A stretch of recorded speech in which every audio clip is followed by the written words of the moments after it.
আওয়ামী লীগকে নিষিদ্ধ করা হয়েছে, ঠিক একইভাবে জাতীয় পার্টি সহ 14 দলের দশর তাদেরকেও নিষিদ্ধের দাবি আমরা দীর্ঘ সময় জানিয়ে আসছি। আমরা নির্বাচন কমিশনে আনুষ্ঠানিকভাবে আমরা অভিযোগপত্র দিয়েছি, আমরা প্রধান উপদেষ্টা বরাবর অভিযোগপত্র দিয়েছি। আমাদের কাছে তথ্য আছে চাপার কাদের উপর ভর করে আপা ফিরে আসার একটি চেষ্টা করছে।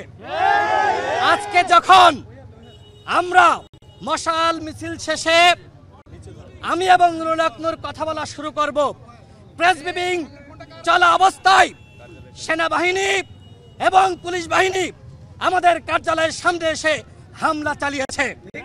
আমরা জানতে চাই আমাদের উপর যে হামলা করলো শুধুমাত্র কার্যালয়ের সামনে না, আমাদের কার্যালয়ের ভিতর ঢুকে সেনাবাহিনী এবং পুলিশ হামলা চালিয়েছে।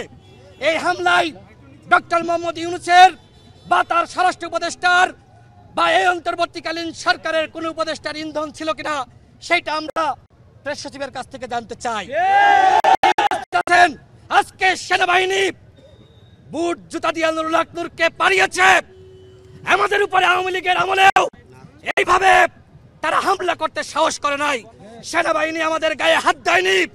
আজকে আমাদের গায়ে আমাদের সরকারের আমলে আমার উপর হামলা হয়, আমার আঙ্গুল ভেঙে গিয়েছে। দ্বিতীয় দফা নুরুল হক নূর কথা বলতে যাব, তখন নুরুল হক নূর সহ আমাদের শতাধিক নেতাকর্মীর উপরে হামলা করা হয়েছে। ইসলামী এক হাসপাতালে আপনারা যান, সেখানে গিয়ে দেখেন রক্ত রক্ত আর রক্ত। কারুর হাত ভাঙা, কারুর পা ভাঙা, কারুর চোখে আঘাত লেগেছে, কারুর মাথায় আঘাত লেগেছে। এই যে সেনাবাহিনী এবং পুলিশ আমাদের উপর হামলা করলো, এই হামলার সাথে জড়িত সেইটা